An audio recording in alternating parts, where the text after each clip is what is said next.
We can continue with the next paper with an insight from Serbia. Again, thank you very, very much, Professor Kapriev, with Vladimir Cvetkovic and Andrej Jeftic. So thank you very much. The floor is yours. Well, thank you very much, Sotiri, for gathering us in this format. I must say that this is very nice to have all the colleagues from the region debating and sharing the experience. And I hope that COVID-19 wouldn't be the only topic. We can meet on some regular basis in discussing these things. Probably you know from the early program that I was the only one speaker listed in the program from Serbia, but in the meantime, we have Andrej Jeftic, assistant professor from the Faculty of Theology, University of Belgrade, joining us and joining my institute because he's a certain kind of collateral damage of the debates on religion and science in Serbia. Therefore, I will just talk for first part of our 20 minutes, let's say 10 minutes, and give some short description about the debates, not confining myself only to COVID time, but going like slightly before it, and then just to give you a clue what was going on, while Andrej will deepen all these things and explain the reasons of this. Now, of course, we are not going to ponder more in general question of religion and debate, but probably we will do in our paper. Well, most of you know that since the 1994 disciples of Justin Popovic, namely late Metropolitan of Montenegro Amfilohije Radovic, late Bishop of Kosovo Artemir Radosavljevic, late Bishop of Herzegovina Atanasije Jeftic, and the Bishop of Novi Sad and Bačka Irine Bulovic have exercised a major impact on the Serbian Church, in spite of the fact that the patriarchs in this period were Patriarch Pavle from 1990 to 2009 and Patriarch Irine from 2009 to 2020. 3 or 4 aforementioned hierarchs, save Artemir Radosavljevic, were noted theologians and university professors. The almost 3 decades, there was no case on opposition between the religious and this specific case, the Orthodox theological worldview and scientific worldview. However, from 2017, there were 3 major incidents that shaking the Serbian Church, and all 3 may be subsumed under the category of the science and religion debate. The first incident occurred in May 2017 in relation to 2 petitions. One, signed by over 170 scientists and cultural workers and 6 priests of the Serbian Orthodox Church, asking for the revision of the study of the theory of evolution in the school system of the Republic of Serbia, and another petition signed by 12 faculties of the Orthodox Theological Faculty of the University of Belgrade, promulgating that the theory of evolution is the only valid scientific theory, while the so-called biblical theory of creation is non-scientific theory. The second incident that occurred at the outburst of COVID-19 virus in March 2020 was linked to the question whether communion, consisting on consecrated bread and wine and distributed by spoon from the common chalice, can be transmitter of virus or not. Many scientific and pseudoscientific arguments were exchanged in this specific occasion in order to prove that the Holy Communion can or cannot be a transmitter of the virus. The final debate in the Serbian Church was in connection to the vaccines against COVID-19, and it followed to a certain extent the ongoing national and international debates whether the vaccination should be mandatory or it should be a personal choice of every citizen. Although all 3 cases have the elements of the science and religion debate, the analysis of their background may shed more light on the nature of these debates. Already during the reign of Patriarch Paul, one could see the rivalry between 2 contenders to the Patriarch throne, Metropolitan Amfilohije and Bishop Irine of Bačka. The election of Bishop Irine of Niš for the Serbian Patriarch in 2010 slow down the antagonism between the two camps, two ecclesial camps around two hierarchs, but they never cease to exist. This disagreement between the two camps over the attendance of the Council of Crete in 2016 by the Serbian Church deepened further antagonisms. In the eve of the Councils of Crete, Bishop Irinei, as the spokesman of the Serbian Orthodox Church, announced the possible withdrawal of the Serbian Church from the Council.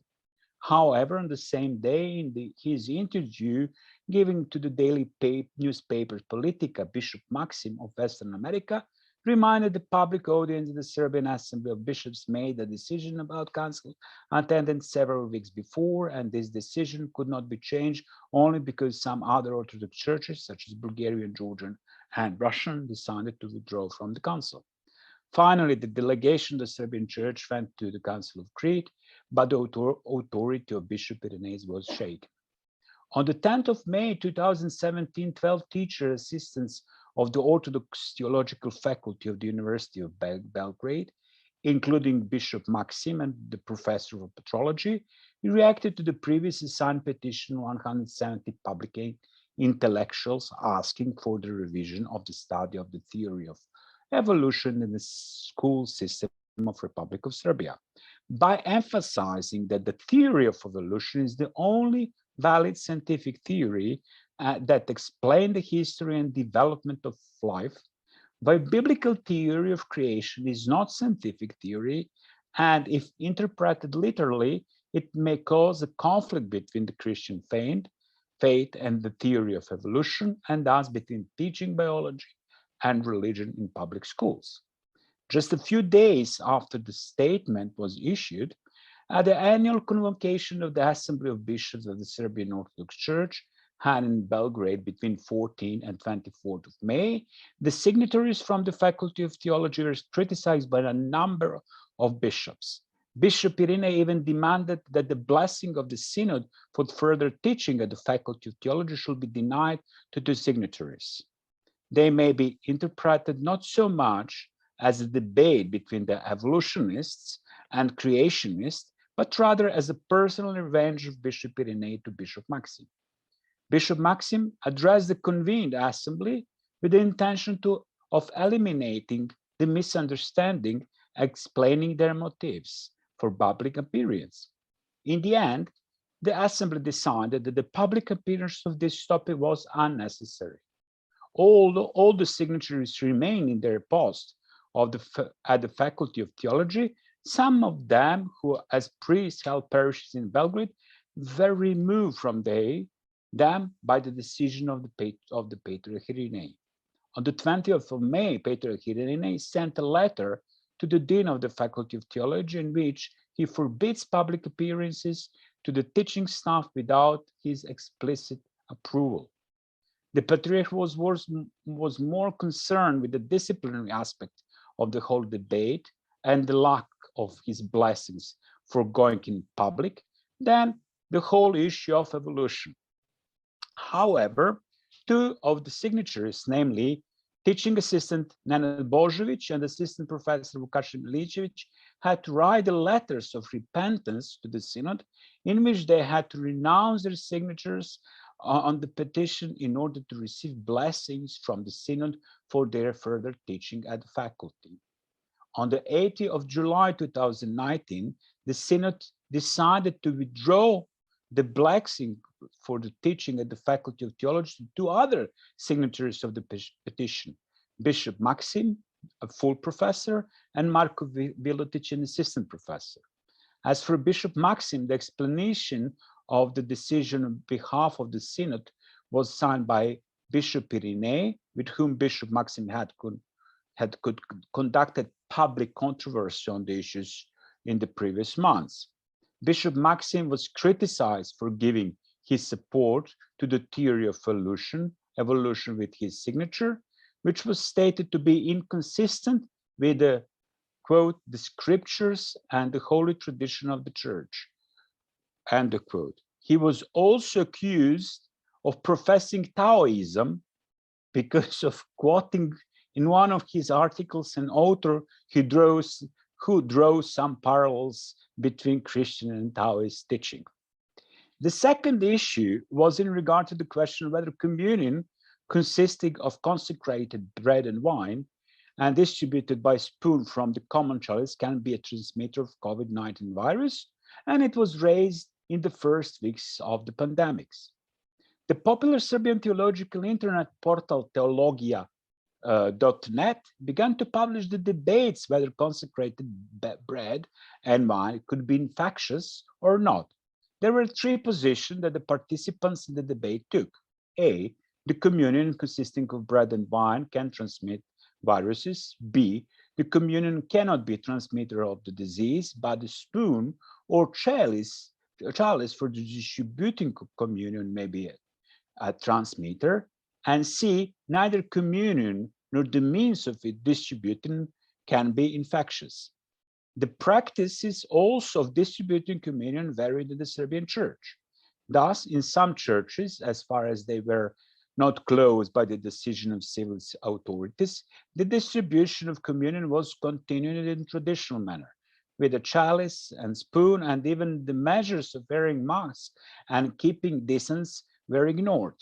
Some bishops, such as Bishop Ignatij of Požarevac, the professor of dogmatics at the Faculty of Theology and a famous student of Metropolitan John Zizioulas, ordered to his priest to celebrate liturgy, but without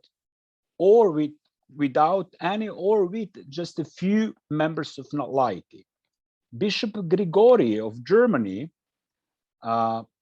introduced an adapted version of distributing the gifts practiced in the liturgy of St. James, namely, a priest approached each communicant, distance from the others 1.5 meters, with a plate with the consecrated pieces of bread and cup of consecrated wine, and he or she took a bread immersed in the wine and swallowed it. In order to stop further debates in various liturgical practices, the member of Synod, Bishop Irinei of Bačka, has wrote in early May 2020 the booklet entitled Holy Communion, a Source of Health or a Source of Disease. He attacked, quote, quasi-modern, ultra-liberal scientific theologians, end of quote, from the portal Theologia.net for their stance about communion and transmitter of infections, but also those such as Bishop Grigori of Germany, who introduced the distribution of gifts like in the liturgy of St. James, opting for the most traditional method of distributing the gifts with the chalice and the spoon. The booklet was printed in 100,000 copies and distributed in the dioceses of the Serbian Church. The Synod avoided to make any decision about implementation of restrictive measures due to the pandemic and continued distributing communion in the old fashion. For pleading to church authorities to listen to wider society and medical experts, and for suggesting alternative forms of distributing communion in a very popular Serbian TV show, a priest and assistant professor at the Faculty of Theology, Vukašin Miličević, was officially forbidden to perform church services, and he is still waiting for his ecclesial trial. It is appropriate to repeat that the many bishops and priests in the Serbian Church, including Patriarch Irinei, Metropolitan Amfilohije, Bishops Atanasije Jeftic, Bishop Milutin of Valjevo, even deposed Bishop Artemije has died from COVID-19. Since the discovery of vaccines against COVID-19, it emerged a debate in the Serbian Church whether the vaccination should be mandatory or it should be a personal choice for every citizen. In addition to ongoing debate between those who insist on the benefits of the vaccination and those who oppose it, usually called vaxxers and anti-vaxxers, some church members were insisting on Holy Communion as the only successful protection from the contagious disease. However, the episcopate of the Serbian Church was divided on the issue of benefits of vaccination. Thus, in the public message to his flock and other people, Bishop Grigori of Germany insisted on vaccination as the best way to fight the COVID-19 virus. Thus, the Conference of the Canonical Orthodox Bishops of Germany issued an appeal to people to immunize themselves. However, Bishop Irineu Bachka argued that the Church, as the space of freedom, cannot issue any official statement in support or against vaccination. He also emphasized that if the state insists on mandatory vaccination, Church will be against it because of possible abuse and unreliability of vaccines, as well as unwanted side effects. I will stop here and give the floor to my colleague Andrej. Please, Andrej. Thank you, Vladimir. So I will follow up on what Vladimir has presented and try to point out some factors which have, I believe, heavily influenced the science and religion debates in the Serbian context. I was blessed to be closely involved in at least two incidents that Vladimir has mentioned, namely the one dealing with the debate on the theory of evolution, and the other one with the debate regarding the Holy Communion during the pandemic, since I'm a co-editor of the web magazine, Theology.net. So my initial idea was to go back to the theory of evolution debate because I think that it has shaped the framework in which the other debates in the Serbian Orthodox Church, but also in the wider public square, have happened afterwards. But on then I tried to somehow abstract the key factors which contributed to the modeling of this framework. So I carried away, and now my presentation will mostly deal with these factors. I will start from the debate on the theory of evolution. We can go back to it afterwards in during the questions and answers if there was need for it. So the most important contribution of the statement made by the 11 theologians that Vladimir said, to my opinion, was to offer an alternative to the standard narrative, the clash between science and religion, biology and theology, theory of evolution as a scientific theory, and the creationism as an only valid theological standpoint. It offered a sort of a proposal to establish a middle way or a middle ground for a dialogue between the extremes and open up a discussion on these matters. And most importantly, it argued for the autonomy of scientific disciplines and against the fueling of the non-necessary conflicts between them, namely biology and theology in this case.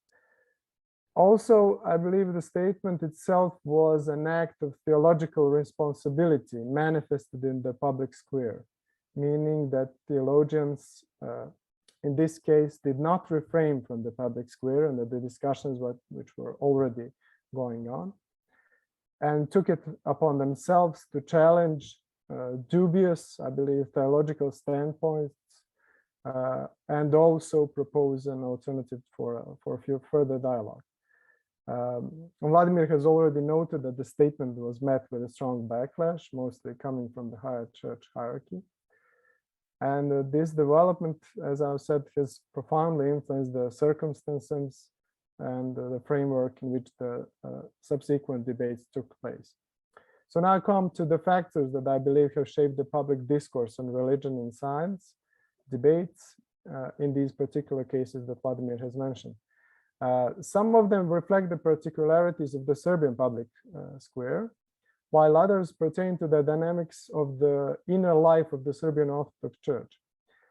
I believe it is of great importance to shed the light on these factors, even though there's not enough time to deal with all of them in more detail. And although all of them have to do with the Serbian context, On the other hand, I believe many of you will be able to relate and find similarities with your own contexts as well. Some of these factors have influenced the way that the science and religion debates have been internally understood within the context of the church, while this internal debate in the church has also respectively impacted the public discussion in these matters. So the first factor that I would like to point out is the personal one, which is often neglected, I believe, in the theological and theoretical discussions. In all of these debates, as Vladimir has already mentioned, church doctrine is used as a sort of a weapon in settling personal disputes. As such, it was used within the assembly of the bishops as well. Some bishops aimed to establish their dominance in the church over other parties and use the science-religion debates as tools for doing so. In order to gain the upper hand, acquire support from other bishops, they would use the populistic representations of the confrontation between science and religion on specific matters, such as, for example, the theory of evolution. It is not so hard as you would imagine to convince certain bishops that those who profess that their ancestor is not Adam but an Australopithecus are actually endangering the teaching of the church. This is especially the case with the elderly and or less educated bishops who have lived through the communist regime, in which scientific facts, as they were called, were constantly used against them to prove that there is no God and that there should be no religion either. The same goes with theologians. Some of those who have felt the opportunity to criticize their counterparts on the basis of their alleged progressivism, as it was called, and the betrayal of core beliefs, used these debates to do so. And this is where we come to the second factor, which is also closely related to the first one. The second factor is, as I would call it, the epistemic dominance. Theological knowledge is represented as being exclusively produced and verified by the ecclesial authorities. Theologians and scholars who act publicly without being previously approved by these authorities and are offering contrasting opinions are to be deemed as invalid sources of knowledge and therefore silenced. This factor became more important since the debate on the evolution in 2017. And through the silencing of the important contributors to the debate itself has taken another form. It became once again the case of well-known warfare between science and religion. On the other hand, the self-proclaimed promoters of the scientific worldview perpetuated this very notion and strive to establish epistemic dominance, albeit in the opposite direction. For example, the theologians offering support to the theory of evolution being taught in the Serbian schools, or theologians being hesitant to accept as a scientific fact that the ecclesial space is by definition COVID-free, are now perceived by this party as actually supporting the fight against the Orthodox Church, that is supposed that is the supposed source of all backwardness in the Serbian society. They are perceived as Christian atheists, siding with the truth and against their own beliefs and religious communities, whether they are aware of it or not. Therefore, the confrontation was further developed and welcomed by both parties. The third factor that I would like to point out is what I call the performative identities, resembling the theory well known and promoted by Judith Butler and others. So the public representations of the theological standpoints are driven by the need for the preservation of the Orthodox identity. Orthodox doctrine is understood as a public virtue that should be entertained via public speech acts, but not necessarily put into practice. Therefore, public speech acts through which one represents his own doctrinal standpoint serves as a means by which his or her identity is constructed. However, practical behavior does not necessarily align with these speech acts. Sometimes it is even contrary to the publicly proclaimed theological standpoints. The Orthodox identity is produced through the public communication of the conservative standpoints, but not necessarily through practical enactment of their implications as well.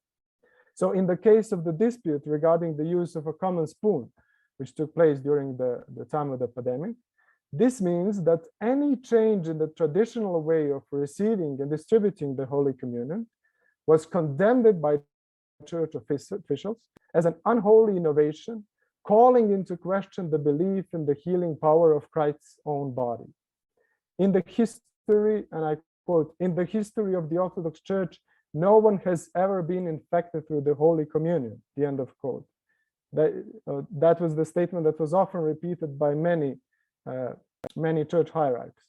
But on the other hand, this did not prevent the actual alteration of the way that Holy Communion was distributed in many dioceses. Even those headed by bishops who stood against such changes publicly, or at least kept silent about it. Also, the elderly bishops would publicly call the believers to attend the church services and not be afraid of getting infected, while they simultaneously refrained from participating in the church services themselves, thereby obeying the recommendations directed to the elderly citizens to avoid public gatherings. The same attitude could be recognized by the other party in the debate as well. Those who protested strongly against any sort of church gatherings, who called Christians the spoon lickers, were eager to participate and applaud any other sort of public gatherings if they were performed for the right purposes, such as political protests or a funeral of a famous Serbian singer, and so on. And I believe this has to do with what Father Milan was saying about how motives construct what is to be perceived as truth in each case. So therefore, what was on both sides deemed as crucial are not actually practices, but speech acts, which one might also understand as nothing more than a sort of virtue signaling. The fourth factor is something similar to what is going on in the United States, for example, and what is usually called the culture wars. There's an analogous phenomenon going on in Serbia, I would say, as well.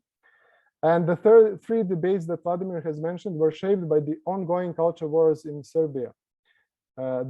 Since the last decade of the 20th century, a political division between what was called the first and what was called the second Serbia was developed. It was initiated by a group of intellectuals who represented themselves as an alternative to the first Serbia and protested not only the regime of Slobodan Milošević, who was a president of Yugoslavia at the time, but also what they perceived as the traditional understanding of the Serbian identity, statehood, and the role of the Serbian Orthodox Church in the Serbian society.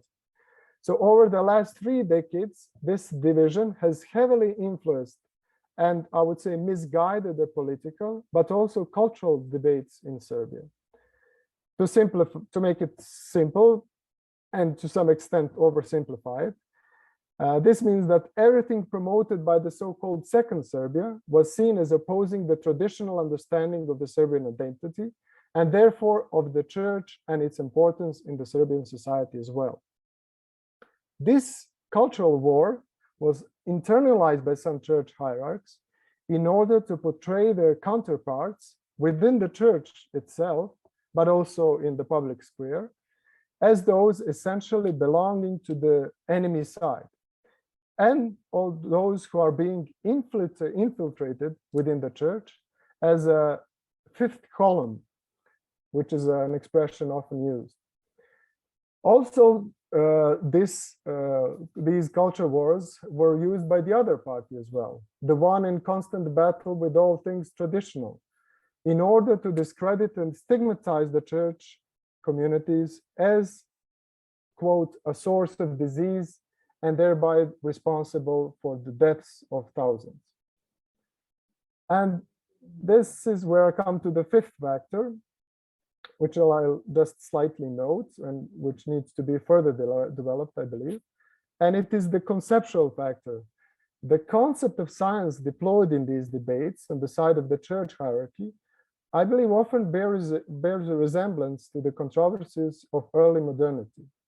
Science is understood in a similar way that it was the case with the 19th century natural theology, for example, and therefore the theological standpoints are adapted in order to confront it wherever needed. Its aim is to seek truth so that whenever it becomes seemingly confronted with what is understood to be the truth in terms of the Orthodox doctrine, the science is to be corrected or disposed of. It is no wonder that, therefore, pseudo-scientific standpoints are adopted from other confessional and even religious traditions, such as, for example, Protestant and variations of Islamic creationism, in order to protect what is understood to be the Orthodox doctrine. On the other hand, a secularized understanding of science aims to expel any kind of religious narrative from the public sphere and from the public square, unless it offers a direct support to the claims made by those with the right worldview. To conclude, offering proper theological reflection which would specifically address these factors would be, I believe, the way to go beyond the perennial warfare of science and religious narratives in the Serbian context.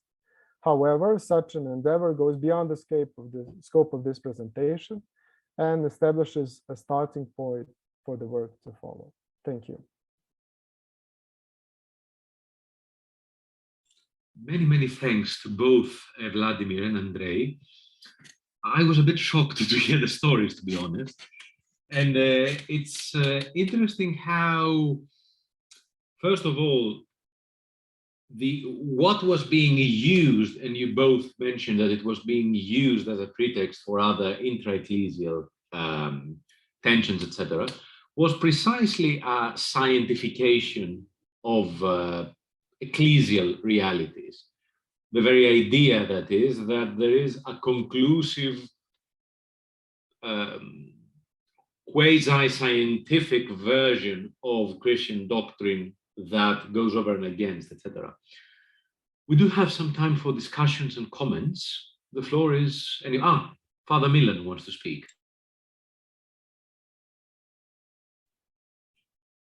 Okay. Just to lower the We can hand. hear you. Yes, I'm just trying to lower the hand. Yeah. So thank both Vladimir and Andrej for everything you said. I know this story. I follow these debates, both debates, and actually all this experience you have shared practically shows one thing that we were speaking about before. At least it kind of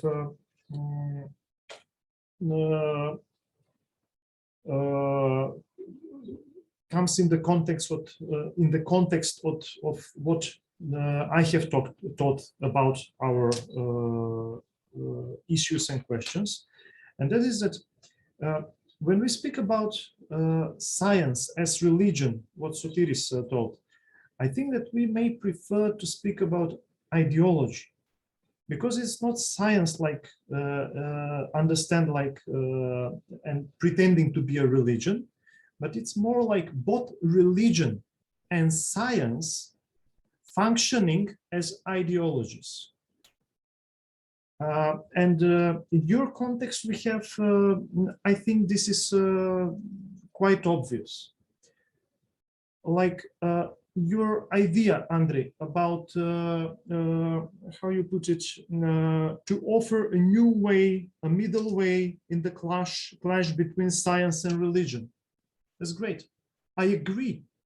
I think that the statements you gave in the amphitheater, in the debate there, I remember there was a YouTube video which was quite popular then, and I share so to say, the intuitions you had then. But what was important at this moment was not what is right or wrong, but what are the motives, and motives why you now in this context state this. So everything is just transferred to the ideological level. It is not important what your arguments are. It is not important how nice your story is. It's not important that you want to bring science and religion on the same table. It's important why you state this now. What are your motives why you say? Which is your side? You understand me? And after this, I think I generally know how all this story developed, and you shared it. So it was a specific moment and specific context when the science-religion debate entered another realm, parallel realm, which cannot be easily distincted from the first one. And it is a realm of two ideologies, of two different views that you named, the first and the second, Serbia, etc. So first you have the ideological debate, and then this debate happened 1 month after presidential elections, and this was this whole this context, everything that happened in this period shows that these two realms, two levels function parallel.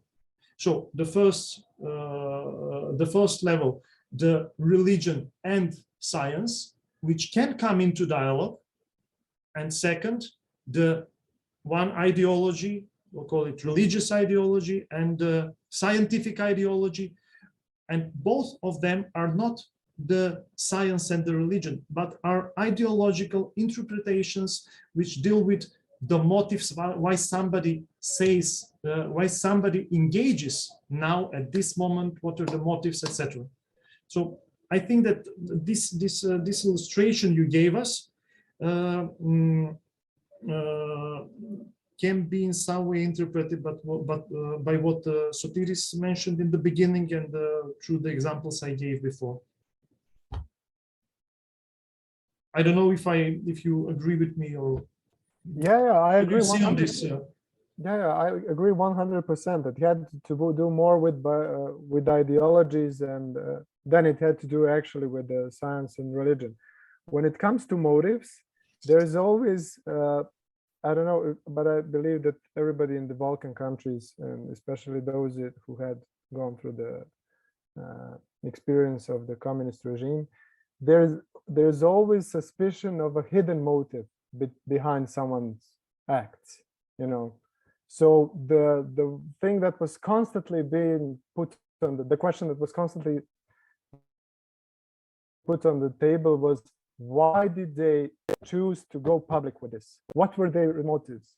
Who paid them? Whose agenda are they promoting? And so on, you know. And this is what substantially shaped the whole discussion and the whole need to, I mean, the whole practice of silencing of all the theologians. I mean, I can discuss the motives as well, but they were not in any sort of there was no, unfortunately, no one paid us. On the contrary,